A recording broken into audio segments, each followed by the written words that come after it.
Hello and welcome to Wednesday's Night Out.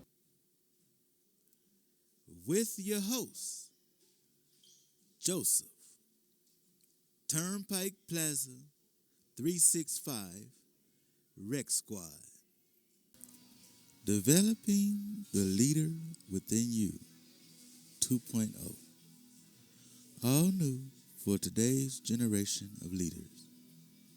John C. Maxwell, a number one New York Times best-selling author. Chapter 6, The Extra Plus in Leadership. Attitude.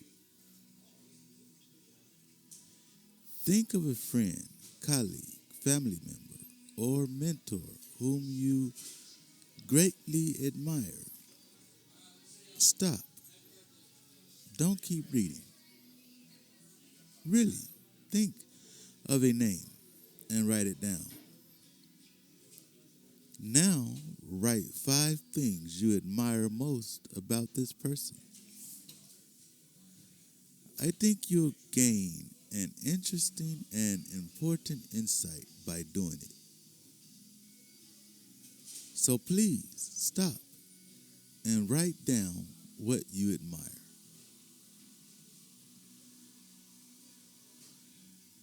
Why did I ask you to do this? Because I found that most of the time, many of the characteristics we admire in others have to do with attitude. We admire and like to be around people who are positive, tenacious, and expectant. People with a good attitude lift us up and inspire us. When it comes to leadership, attitude becomes even more important. You need to see possibilities when others don't. Encourage people when they are feeling defeated, and demonstrate commitment when others want to quit. Author and pastor Charles Swindoll pointed out how the right attitude is central to success. He said, "The longer I live, the more I realize the impact of attitude on life. Attitude to me is more important than facts. It is more important than the past, than education, than money, than circumstances, than failures, than successes, than what other people think or say or do. It is more important than appearance, giftedness, or skill. It will make or break a company, a church, or a home. The remarkable thing is that we have a choice every day regarding the attitude we will embrace for that day. We cannot change our past, nor can we change the fact that people will act in a certain way. We also cannot change the inevitable. The only thing that we can do is play on the one string we have, and that is our attitude. I am convinced that life is 10% of what happens to me and 90% of how I react to it. And so it is with you. We are in charge of our attitudes. A good attitude is an extra plus in life. It makes our lives better. And it also makes our leadership better, because leadership has less to do with position than it does disposition. The attitude or disposition of leaders is important because it influences the thoughts and feelings of the people they lead. Good leaders understand that a positive attitude creates a positive atmosphere, which encourages positive and productive responses with others. Whatever it takes, a leader's attitude. If you ask me to identify the single most important aspect of a successful leader's attitude, it would be possessing a whatever it takes mindset, the invisible line that separates those who get things done from those who merely dream about them is an attitude of total commitment. Great leaders are sold out to achieving success in the face of any problem and are willing to pull out all the stops to help the team win. This whatever it takes attitude is common in all great leaders and serves both the leader and the people well. This chapter is going to put some muscle in your attitude. To be an effective leader, you don't have to be happy all the time or be a cheerleader, but you do need to model an attitude of positive vision during tough times. A leader's attitude must exemplify resolve, tenacity, focus, determination, and commitment. It must demonstrate consistency, see possibilities, and fight for victories during tough times. This kind of attitude isn't hard to understand, but it can be hard to live. So I want to give you some steps you can take to develop it and embody it as a leader. 1. Disown your helplessness. Whatever it takes, leaders aggressively pursue solutions. You never hear them say, "There's nothing we can do about it." Those are the words of someone with a victim's mindset. Professor and expert on organizational behavior, Robert E. Quinn wrote, "A victim is a person who suffers a loss because of the actions of others. A victim tends to believe that salvation comes only from the action of others. They have little choice but to whine and wait until something good happens. Living with someone who chooses to play the victim role is draining. Working in an organization where many people have chosen the victim role is absolutely depressing. Like a disease, the condition tends to spread. Unfortunately, the victim disease has spread throughout America. More and more people have slipped from a can-do attitude to one of helplessness. In John F. Kennedy's inauguration speech, he charged the young people of America to ask not what their country could do for them, but what they could do for their country. Hundreds of thousands rose up and responded to that challenge, becoming part of the Peace Corps, which served people around the world. President Kennedy had a whatever-it-takes mindset, and his attitude as a leader spread to others. Today, more than 50 years later, the mindset in our country has changed from "we can make a difference" to "we can make no difference." Quiet determination has evolved into noisy demands. How did this happen? The leader of our nation slowly began to empower government to meet the needs of the people. Responsibility shifted from each individual person to the government.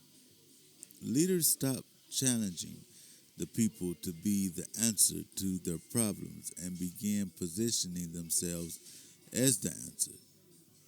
Now people tend to wait and depend on others for solutions instead of being proactive and self reliant. To be successful, leaders need to disown their helplessness and help the people on their teams do the same. They can do that by empowering others. Here's how: never make excuses. Create a can do environment where people are expected to solve their problems. Model a whatever it takes attitude to your team. Provide training that enables team members to succeed. Challenge people to take responsibility for their performance. Make everyone feel valued and important as part of the team. Give solid feedback after team members try to tackle a challenge. Celebrate with team members who are succeeding. Give people increasing challenges to test their growth and give them wins. In our current culture, it may seem like a tremendous challenge to inspire people to give up their helplessness and become more proactive. But all it takes is belief in our ability to make a difference. Years ago, I read a story from columnist Neil Monet about a double-blind experiment conducted in the San Francisco Bay Area. The principal of a school called some teachers together and said, "Because you three teachers are the finest in the system and you have the greatest expertise, we're going to give you 90 high IQ students. We're going to let you move these students through this next year at their own pace and see how much they can learn." The teachers and students were delighted. Over the next year, the teachers and the students thoroughly enjoyed themselves. The teachers loved teaching the brightest students. The students benefited from the close attention and instruction of highly skilled teachers. By the end of the year, the students had achieved 20 to 30% more than the other students in the area. At the end of the experiment, the principal called the teachers back together and said, "I have a confession to make.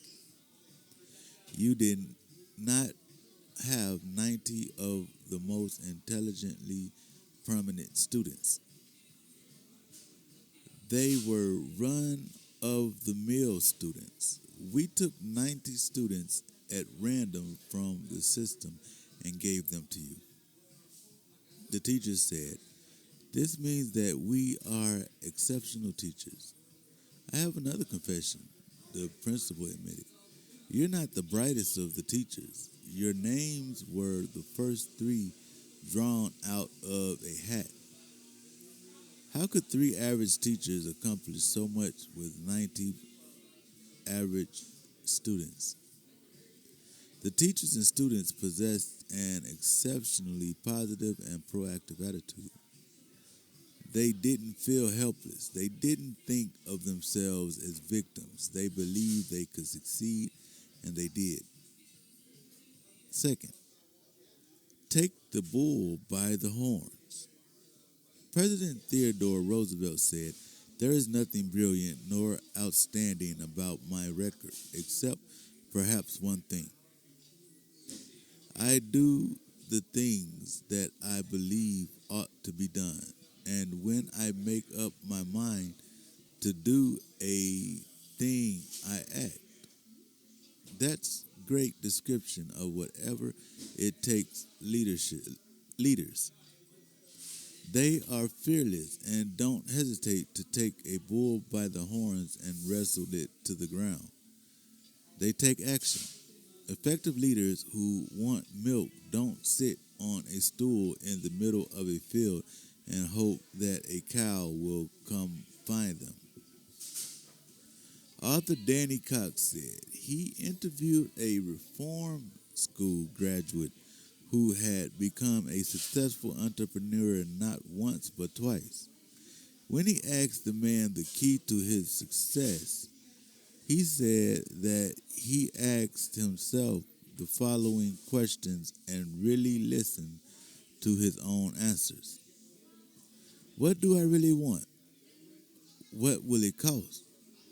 Am I willing to pay the price? When should I start paying the price? Notice that the last question is designed to prompt action. If a leader doesn't answer the last question and make a commitment to a start date, the first three questions don't really matter. And of course, the best answer to that last question is now. One of the best stories I've ever heard illustrating the differences between people who seize initiative and those who don't occurred on February 14th, 1876. That was the day inventor Elisha Gray finally went to the patent office, with his idea about a device that had the potential to transmit voice over wires. Gray had been experimenting with ideas for the device for quite some time, but even on that day in February, he wasn't applying for a patent, only for a caveat, which was a document declaring that he intended to create the invention and try to patent it. But at the patent office, he learned that just a few short hours before, another inventor had been there and filed for a patent on a very similar device. That person, Alexander Graham Bell. Gray tried to challenge Bell's claim in court, saying he, not Bell, had come up with the idea first, but the court sided with Bell. You don't want to find yourself in a position similar to Gray's. To be successful as a leader, you need to possess initiative. W. Clement Stone taught me this. In 1976, I heard him speak in Dayton, Ohio, on procrastination. He told everyone in the audience that for 30 days each morning before getting out of bed, they should repeat out loud, "Do it now," 50 times. And at the end of each day before going to sleep, they should say it 50 times again. Do this every morning and every evening for 30 days, he said. And at the end of a month, you will automatically respond positively to any opportunity. I actually followed his advice. It changed my attitude and eliminated my tenacity. Eliminated my tendency to procrastinate. I suggest that you try that exercise for 30 days. Then go look for some bulls. Third, enter the no whining zone. Whatever it takes, people know how to handle their feelings. They put their attitude in charge of their emotions. We all experience times when we feel bad. Our attitude cannot stop our feelings, but it can keep our feelings from stopping us. After all, what's the use of complaining? It doesn't get us anywhere. Nobody likes a whiner. Whiners wear people out. There is nothing attractive about someone who complains. That's true for leaders and their teams. When I meet a leader who allows his team members to whine and complain, I wonder why they would have someone like that on their payroll.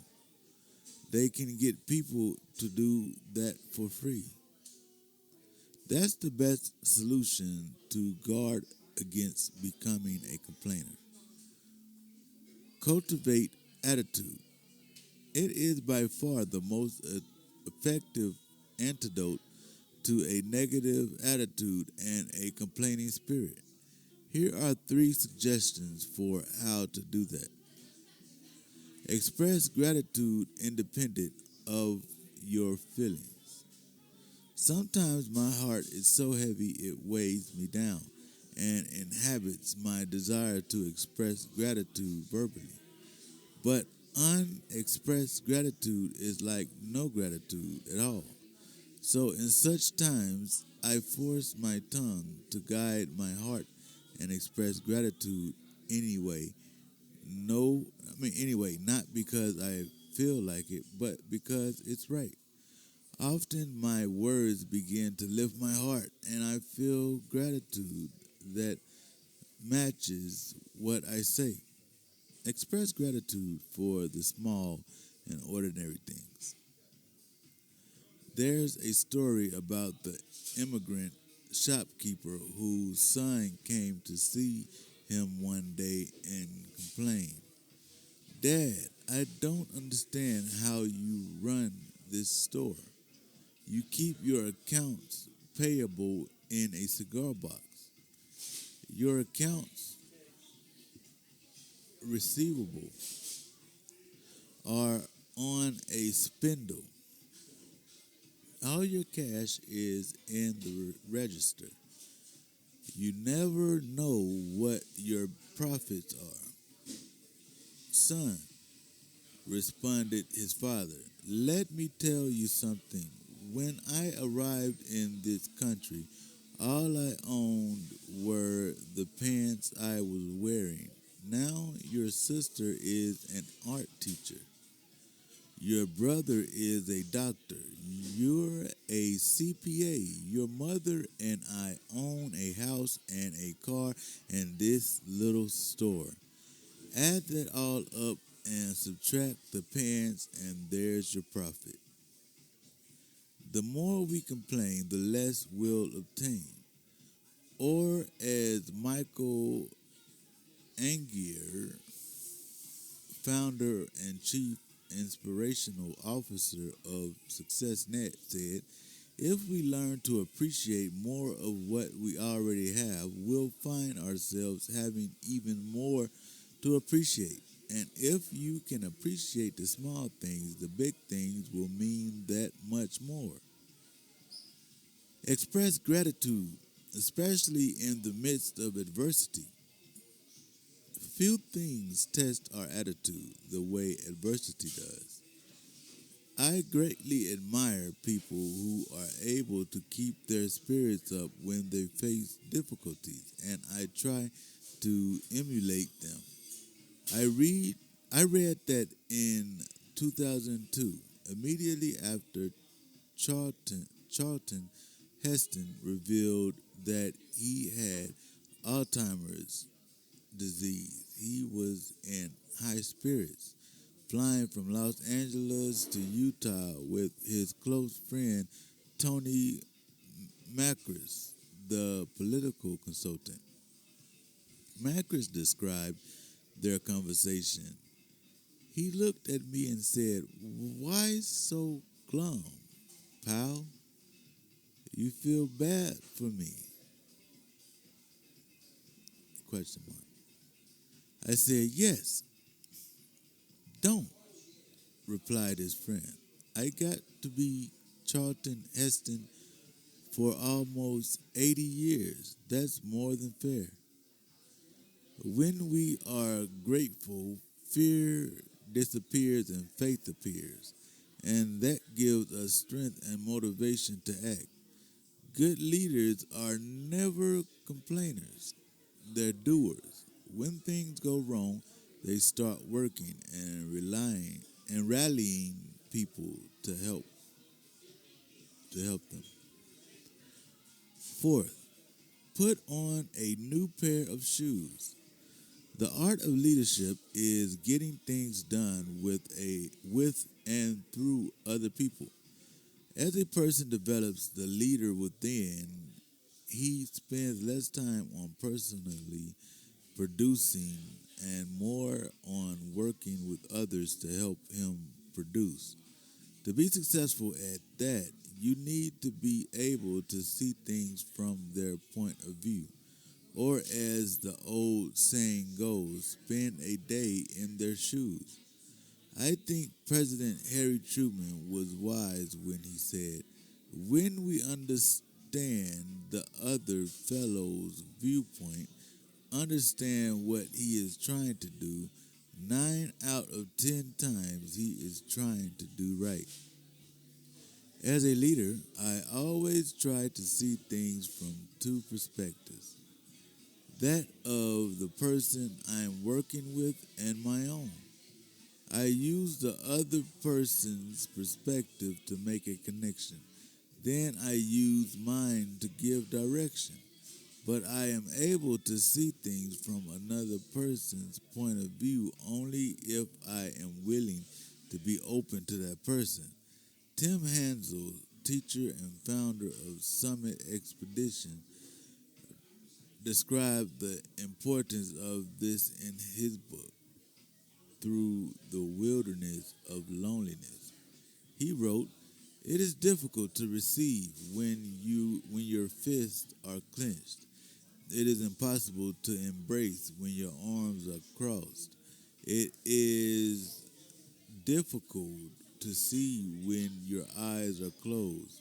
It is hard to discover when your mind is made up. And a heart that has sealed itself off from giving has unknowingly sealed itself off from the ability to receive love."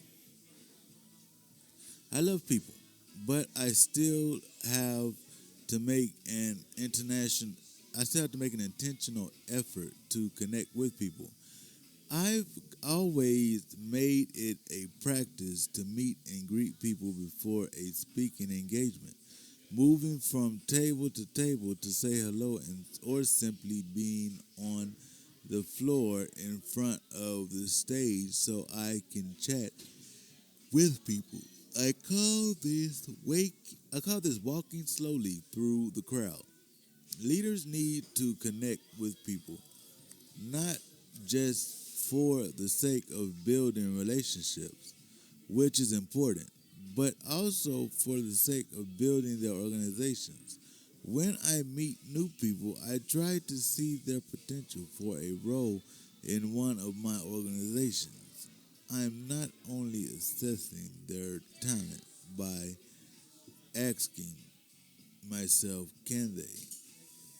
I'm also asking why. I'm also asking, will they? Which relates to their perspective and their attitude.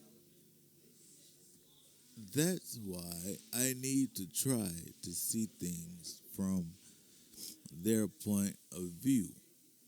If they can and will, then there's a good chance we can work together. 5. Nurture your passion. Leaders with great attitudes and whatever it takes mindsets usually exude energy and enthusiasm, and those things fuel them to strive for excellence. That's why I believe the best career advice any person can receive is find your passion and follow it. That's what I've done for 50 years. Because I'm passionate about what I do, I feel like I've never had to work a day in my life. I've simply done what I love to do. They say retirement is doing what you love to do anytime you want to do it.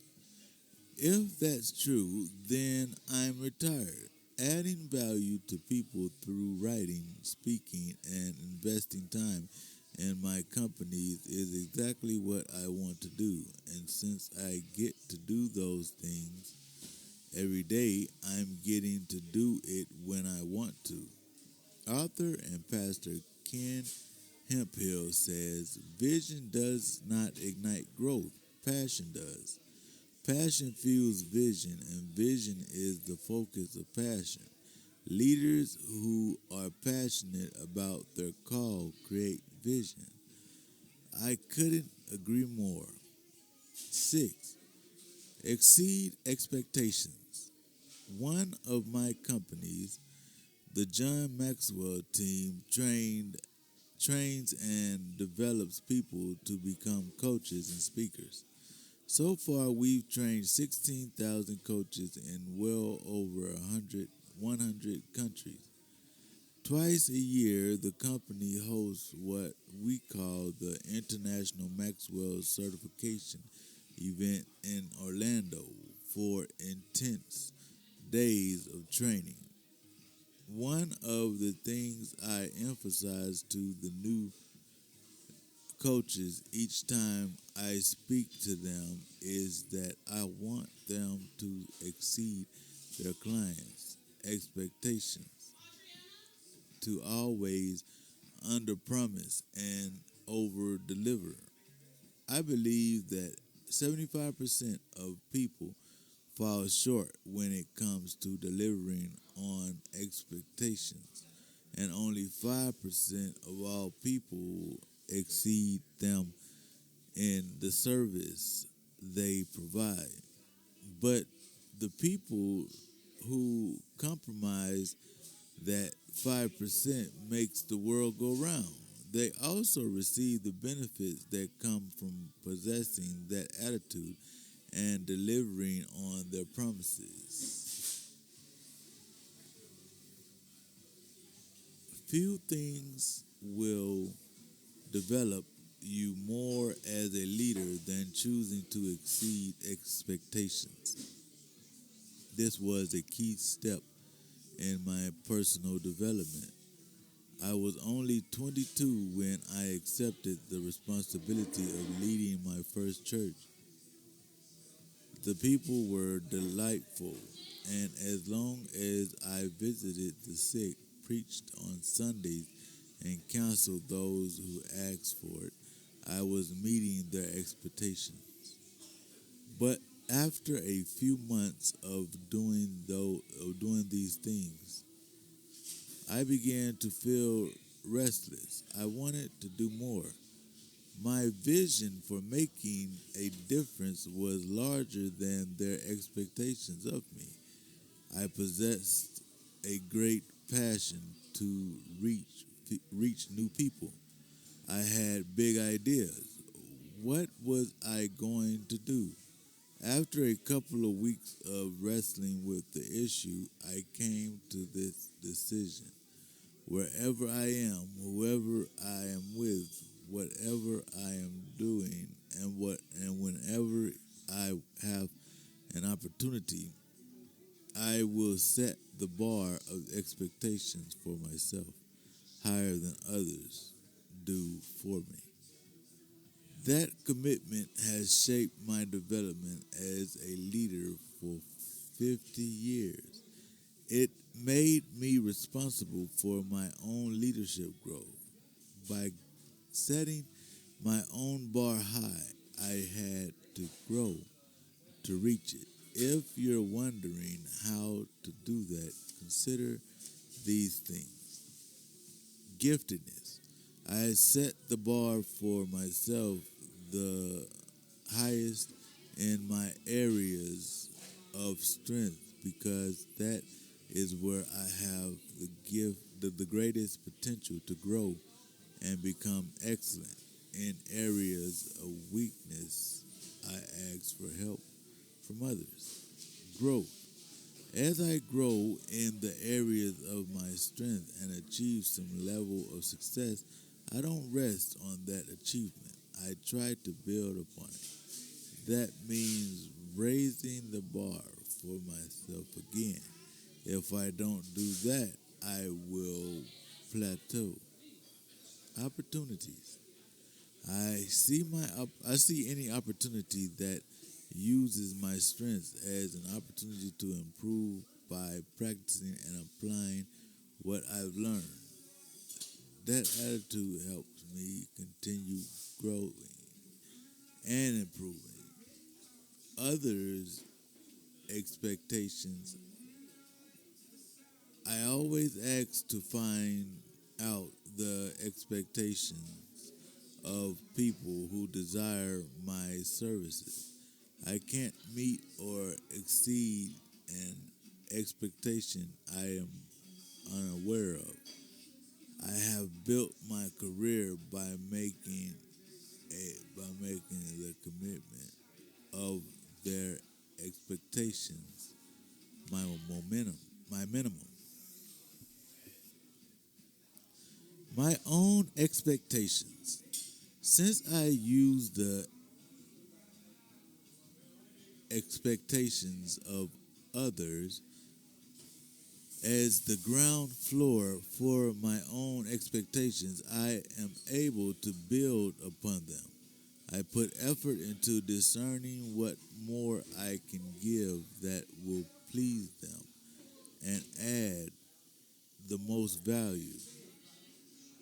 My desire is always to blow them away. This attitude of exceeding expectations will deliver a high return to you as a leader. As I tell my people, if you deliver on what you promise and meet expectations, you will get paid. If you exceed expectations, you will get another contract. Everything you give above their expectations is everything. 7. Never be satisfied. The final attitude characteristic of whatever it takes leaders is positive discontent. Good leaders are never satisfied with what is. They see what could be and they continually seek to achieve it. This is what drives them to get better, to achieve more, and to lead their people to new territory. The future belongs to people who are dedicated to making their world, their teams, and themselves better, putting a whatever it takes attitude into action. Someone I know who is never satisfied with past accomplishments is Paul Martinelli, the president of the John Maxwell team. I have known few people dedicated to a relentless pursuit of improvement like his. Under his leadership, the company has experienced explosive growth. Yet he is still working hard to do more. Recently, when I congratulated him for another very successful year, he smiled and said, "John, we aren't even close to reaching our potential. We are still learning our way through failure." As a leader, Paul has a whatever it takes attitude, and that's why he is so successful. I want to acquaint you with the way Paul puts his whatever it takes attitude into action. I believe it will help you develop the leader within you in this area of your life. 1. Test. While others are crippled by worry, fear, or anxiety, Paul is taking action. he never waits for the perfect moment to act. It's the job that is never started that takes the longest to finish. Paul tests his ideas by implementing them and seeing how far away he is from his ideal outcome. T. Boone Pickens reminded leaders of how important it is to take positive steps forward to put things into motion, he said. Sometimes the window of opportunity is open only briefly.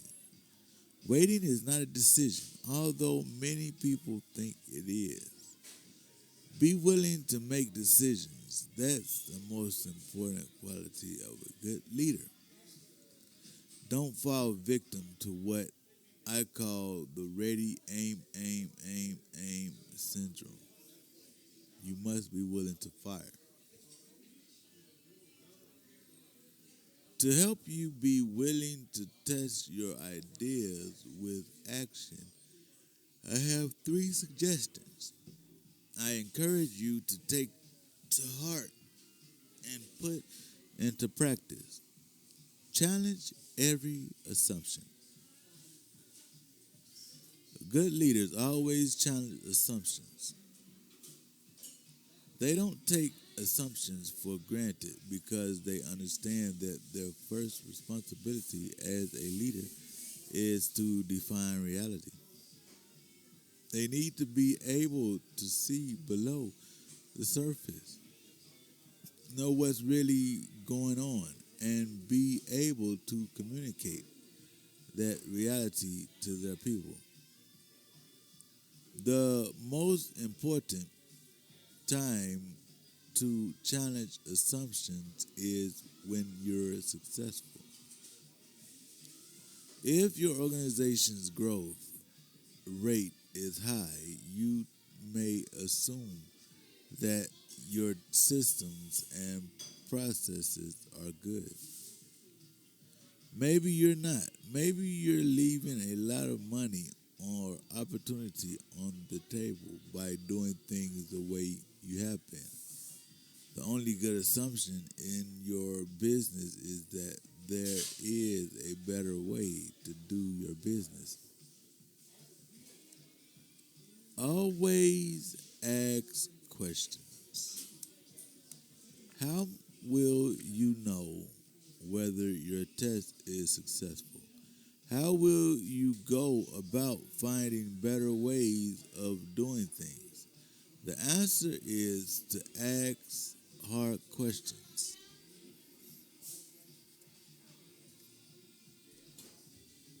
You can't allow any fear of hearing negative answers to keep you from asking questions. Hard truths responded to correctly help you become better. Ask the following: is there a better way to do what we do? What can we learn from others who do what they do? Who can help us do better in what we do? Are the current numbers the best that we can do? Am I growing each year doing what I do? How can I become better to help my team become better? Paul calls questions like these the door to willingness. To try new things, take more risks, change what isn't working, and stretch to be better than we were in the past. I love that. Benchmark against your potential, not your past. Too often, leaders determine a good year based on the last year, but great accomplishments never come from using yesterday as the benchmark. That's an attitude of protection against losses more than making gains. To make great progress, leaders must benchmark against the future potential of their team or organization and the opportunities before them. Testing is a way to challenge the status quo and reach for that potential. Second, fail. Testing can be a challenging and frightening experience. Why? Because it can lead to failure. However, failure is an essential step in the cycle of success. Paul said, the willingness to fail is essential for the leader to model and the team to embrace. If we allow the fear or failure to control our attitude and actions, we'll never become the leaders we have the potential to be. And we'll never take our teams or organizations where they are the potential to go, where they have the potential to go, accomplishing all they could accomplish. Paul worked at coaching people to reach their potential for more than a decade. As a young entrepreneur, he wanted to teach other business leaders what he had learned through trial and error. He's aware that some people have a hard time taking risks. Paul said, most people, leaders included, try everything in their power to avoid failure, and they should. But they should not avoid making the big bets, taking the big risk, or initiating the new efforts that put them and their team in the position to fail so that they can seek the rewards of growth. I think what has led us to some of our greatest achievements has not been my or my team's willingness to do our best. We should always be doing our best. Rather, it's our willingness to do our all, to test every possible opportunity, to test every new innovation, to test every person's ability and potential. To be successful, you need to be willing to fail. You need to maintain a positive attitude and a strong belief in yourself even when you fall flat. What does that mean? How can you maintain the right attitude? See failure as a constant companion of success. Progress always means entering uncharted territory. It means putting yourself out there to be scrutinized and criticized. It means exposing yourself to new pressures and demands. It's only human to wonder if you're up to the challenge. A small, anxious part of you would probably rather not take the risk. That part is what keeps many would-be leaders from taking action and becoming productive and effective. The price of success is failure. As someone said, rockets blowing up on the launch pad is why we have footprints on the moon, and blown circuits are why the world is illuminating with electricity. If we want success, we need to embrace failure. High creative choreographer Tyler Tharp has pushed the boundaries of her craft for decades. In an interview reported in the Harvard Business Review, she said, "Sooner or later, all real change involves failure, but not in the sense that many people understand failure. If you do only what you know and do it very, very well, chances are that you won't fail. You'll just stagnate and your work will get less and less interesting. And that's failure by erosion. True failure is a mark of accomplishment in the sense that somewhere new and different was tried. The only people who have not failed are those who have not tried. We need to remember that trial and error by definition includes error. We have to get used to it. See success as colorfully varied, not monochromatic. What would life be like if everything you tried was successful? I think it would be boring, predictable, and bland. The struggles we experience make the successes we achieve worthwhile. Without the pain, how would we be able to appreciate our progress? We need to welcome the unexpected and be open to a picture of success different from the expected.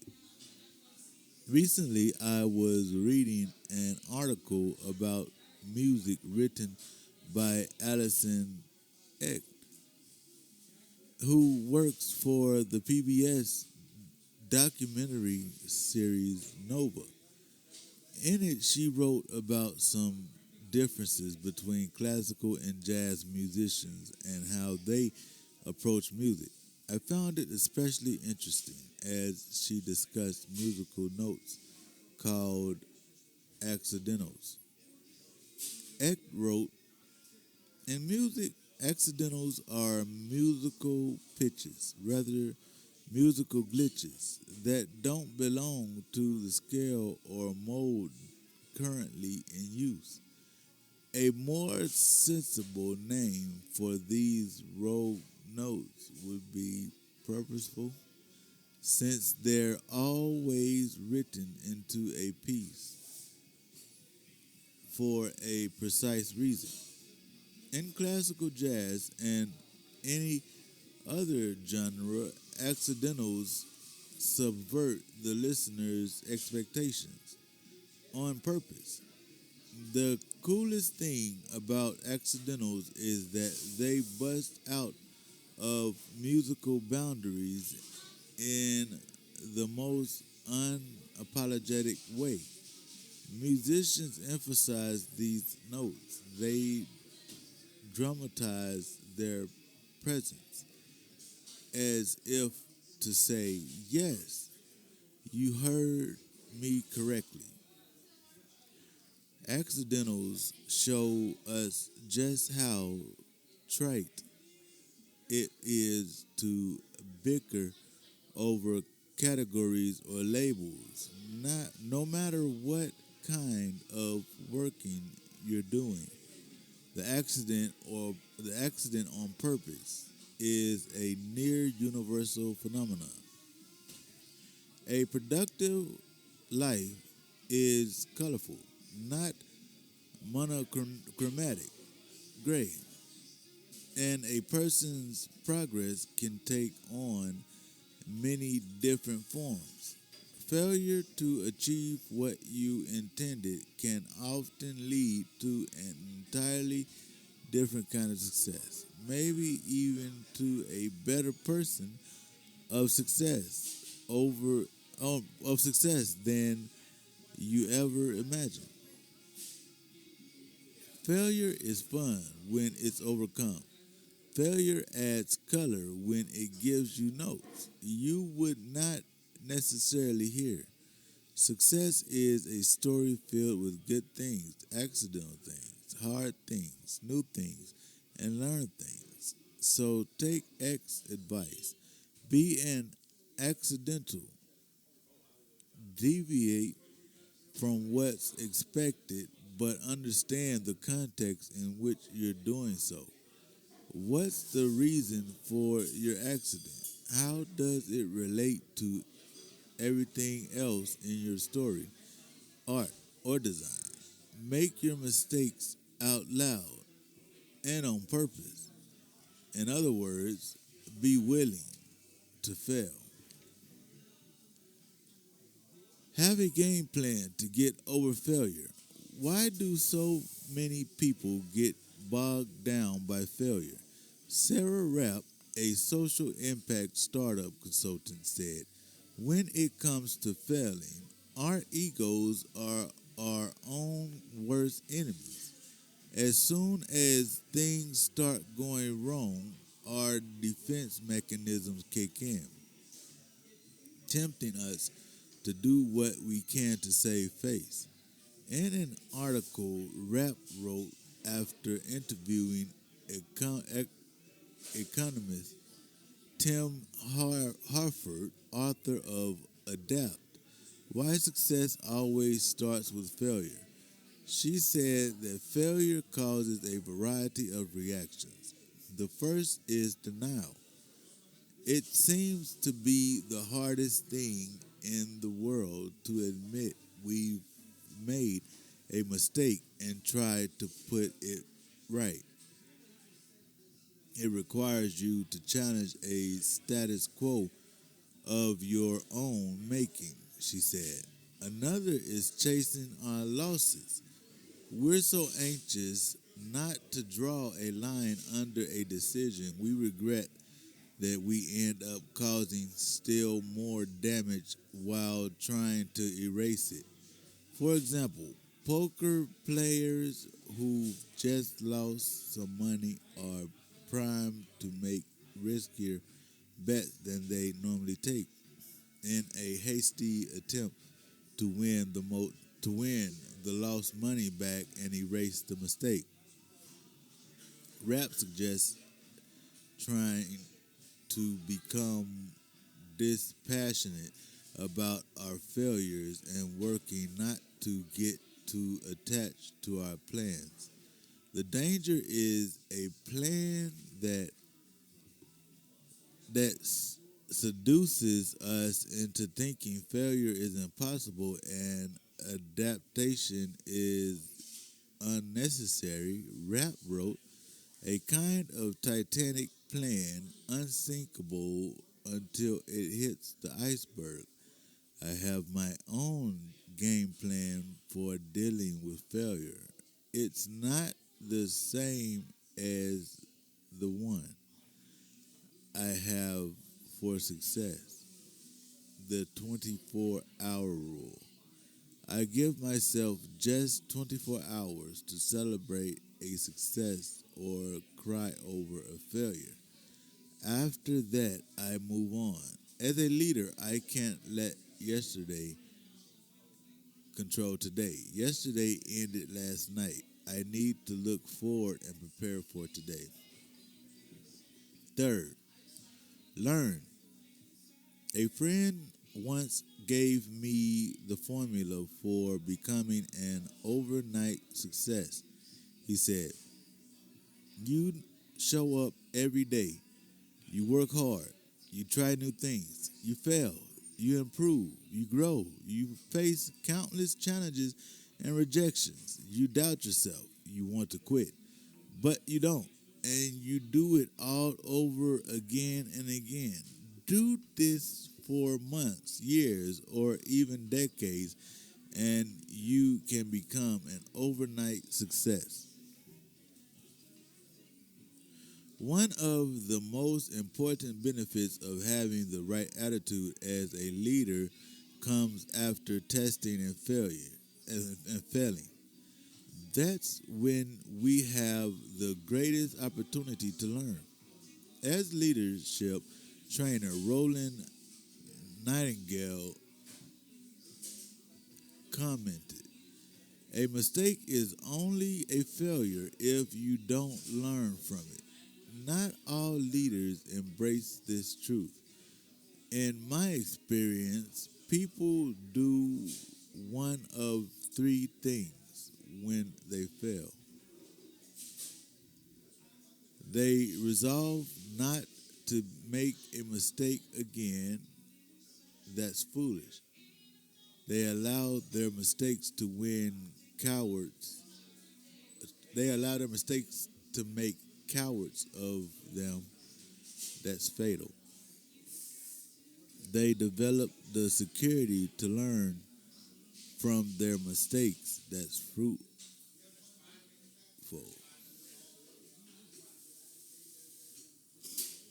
That's three things. I love Paul's insight on learning at this stage of the process. He sees learning as being informed, but he describes it as being formed. Failing and learning from it form us into who we are. Paul says, the exciting thing is that the learning, if the leader is open to it, truly does form them and their team in every meaningful way. We form new thinking patterns. We form new communication styles. We form new relationships. We form new habits. We form new beliefs. We form new mental models. We do, in fact, become inwardly formed in new ways. And those new forms becomes the new and stronger foundations we can build on and live from. The test fail learn process creates the new content for our lives and team. And the content of our lives is always the curriculum of our evolution. We learn both what does work and what does not work. But what does not work? Both are necessary and equally valuable to a leader. We learn how to motivate and push our team and how not to motivate and push our teams. I have yet to meet a highly successful leader who wasn't a learner. And the best part is that it doesn't take talent to learn. It doesn't take experience. It takes the right attitude. If we see failure as normal and experience learning from it as positive, we can take risks. We can strike out into uncharted territory. We can face loss. We have the potential to achieve almost anything as leaders. And we can help our leaders to achieve beyond their wildest expectations from themselves. Fourth, improve. What's the greatest value of learning? I believe it comes when we improve. That's where the rubber meets the road. Otherwise, what we learn is only academic. Success often asks the question, what am I getting? Improvement always asks, what am I becoming? Improvement through growth is the only guarantee that tomorrow will be better. The profile of someone who improves looks different from that of other people. There's a list, column, column list, two column list. Everybody on the left, not everybody on the right. Everybody makes mistakes. Not everybody corrects them. Everybody hears. Not everybody listens. Everybody has problems. Not everybody solves them. Everybody falls. Not everybody gets back up. Everybody receives lessons from life. Not everybody improves from them. Everybody needs to make changes. Not everybody does. Social psychologist Heidi Grant Halverson characterizes the difference between those who desire to improve and those who desire to prove to others that they've got it all together. She wrote, people approach any task with one of two mindsets.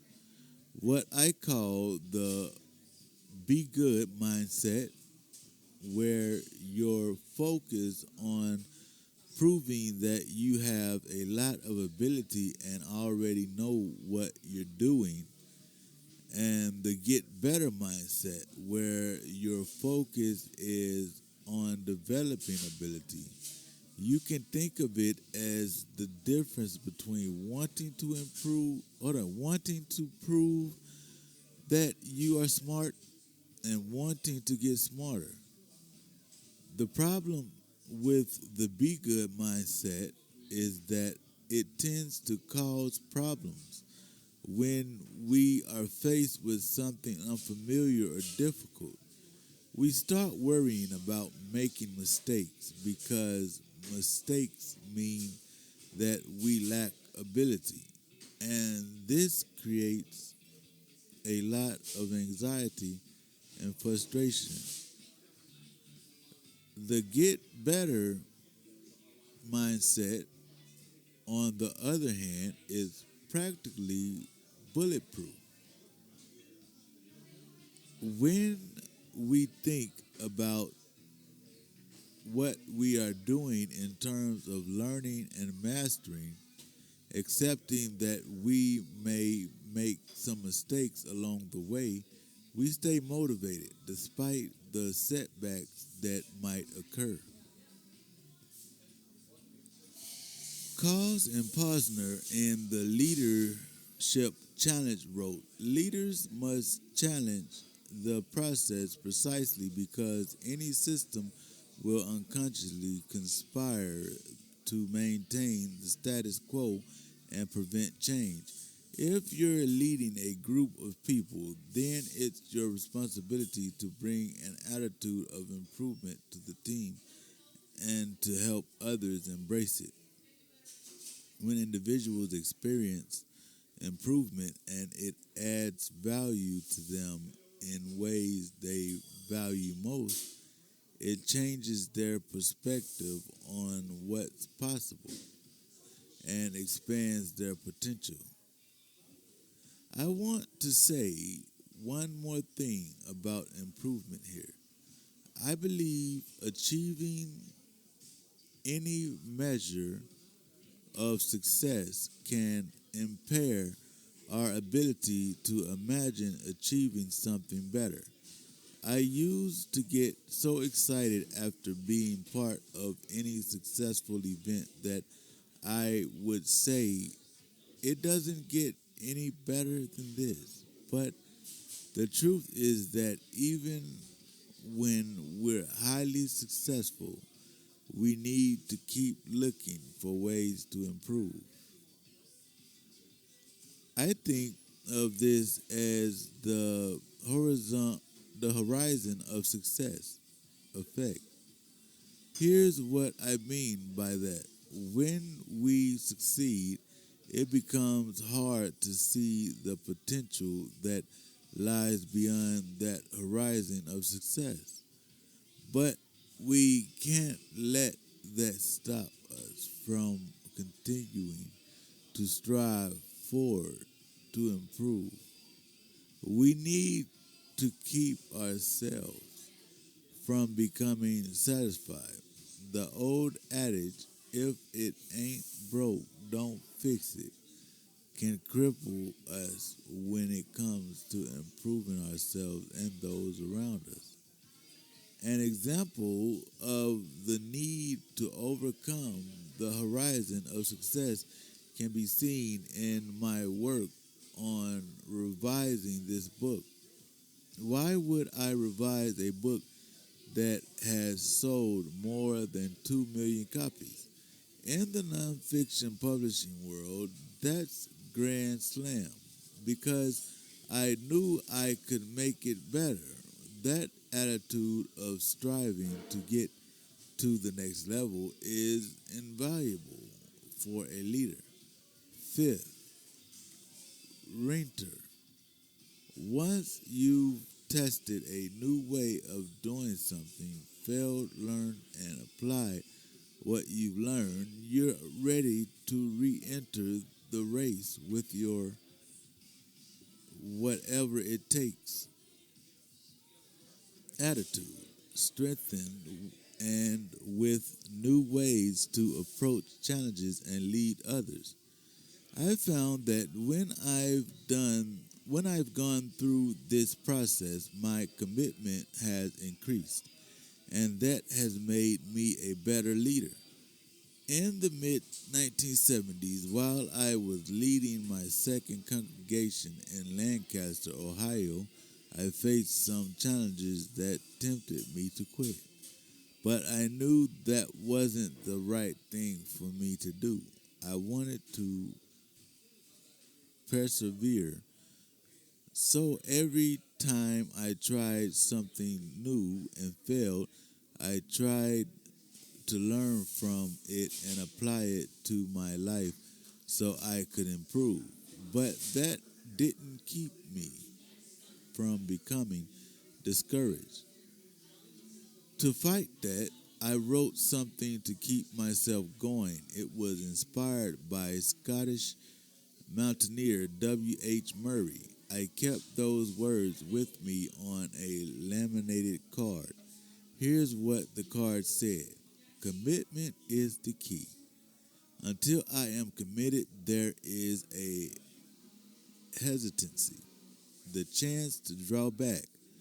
But the moment I definitely commit myself, then God moves also, and a whole stream of events began to erupt. All manner of unforeseen incidents, meetings, persons, and material assistance that I could have never dreamed would come my way began to flow toward me the moment I make the commitment. Later, when I was leading my third church in San Diego, I had cards with the same message printed and laminated so I could give them out to my staff. I wanted them to be inspired to renew their resolve and keep leading at times when they felt discouraged. I hope this chapter on attitude has inspired you to dedicate yourself to developing a whatever it takes attitude so that you experience the extra plus in leadership. That plus will give you an edge, not only in your own thinking, but also in your ability to attract, lead, and inspire others. If you're like me, you benefit from reading positive words to maintain a positive attitude. I'm always on the lookout for books and quotes that inspire me to keep my head up and encourage the members of my team. Recently, I discovered something from Mark Batterson, author of a book called Chase the Lion. In it, he offers what he calls the Lion Chaser's Manifesto. Mark, like me, is a person of faith, so I hope you won't be offended by his perspective. But even if you skip over his remarks related to God and faith, I believe you will find his words inspiring. Lion Chaser's Manifesto. Quit living as if the purpose of life is to arrive safely at death. Run to the roar. Set God-sized goals. Pursue God-given passions. Go after a dream that is destined to fail without divine intervention. Stop pointing out problems. Become part of the solution. Stop repeating the past. Start creating the future. Face your fears. Fight for your dreams. Grab opportunity by the mane and don't let go. Give like today is the first day and the last day of your life. Burn sinful bridges, blaze new trails. Live for the applause of nail-scarred hands. Don't let what's wrong with you keep you from worshiping what's right with God. Dare to fail. Dare to be different. Quit holding out. Quit holding back. Quit running away. Chase the lion. Whatever the lion is in your life, I encourage you to adopt a whatever it takes attitude and to chase the lion for all you're worth. Even if you never catch it, you'll never regret it. Developing the positive believer within you. I've observed that people are born with a natural bent when it comes to attitude. My father said very positive things to my siblings, and when we were growing up, and he was a constant encourager, but he admitted to me that he was not born that way. He had to work to become a positive believer in his own ability and that of others. Born winner or loser. What if your natural bent? What is your natural bent? Where were you born thinking you were a winner or loser? Victor or victim? If you're already positive, great. Keep it up. If you were born seeing the glass half empty, you need to improve your attitude if you want to develop the leader within you. Start the process by keeping a gratitude journal. Every morning, write a list of the things you're grateful for. Don't start your day until you've written down at least one thing.